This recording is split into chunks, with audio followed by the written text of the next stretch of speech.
தமிழக சட்டப்பேரவை கூட்டத்தொடர் இன்று தொடங்கியது. மறைந்த முன்னாள் குடியரசுத் தலைவர் டாக்டர் ஏபிஜே அப்துல் கலாம், முன்னாள் அமைச்சர் திரு பி. செந்தூர் பாண்டியன், இசையமைப்பாளர் திரு எம்.எஸ். விஸ்வநாதன் ஆகியோருக்கும் மறைந்த முன்னாள் உறுப்பினர்களுக்கும் சட்டப்பேரவையில் இரங்கல் தெரிவிக்கப்பட்டது. தமிழக சட்டப்பேரவை கூட்டம் இன்று தொடங்கியதும் சட்டப்பேரவைத் தலைவர் திரு ப. தனபால் இரங்கல் குறிப்புகள் மற்றும் இரங்கல் தீர்மானங்களை வாசித்தார். முதலாவதாக திரு கு. தங்கமுத்து உள்பட 10 முன்னாள் பேரவை உறுப்பினர்களின் மறைவு குறித்து இரங்கல் குறிப்புகளை பேரவைத் தலைவர் வாசித்தார். மறைந்த உறுப்பினர்களுக்கு அஞ்சலி தெரிவிக்கும் வகையில் உறுப்பினர்கள் அனைவரும் எழுந்து நின்று மரியாதை செலுத்தினர். உறுப்பினர்கள் அனைவரும் எழுந்து நின்று 2 மணித்துளிகள் அமைதி காக்குமாறு கேட்டுக்கொள்கிறேன்.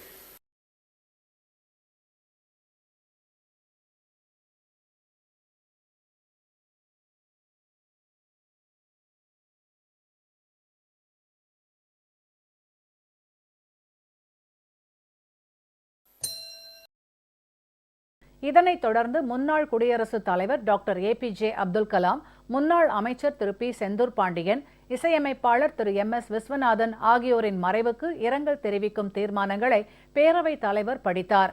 இதனையடுத்து இரங்கல் தீர்மானத்தை நிறைவேற்றும் விதமாகவும் அவர்களின் மறைவுக்கு மரியாதை செலுத்தும் வகையிலும் உறுப்பினர்கள் அனைவரும் எழுந்து நின்று மௌன அஞ்சலி செலுத்தினர்.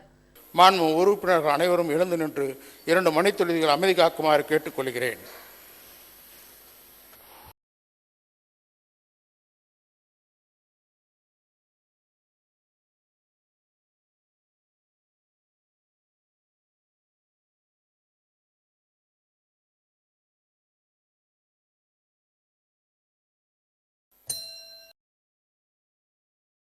இத்துடன் இன்றைய பேரவைக் கூட்டம் ஒத்திவைக்கப்பட்டது.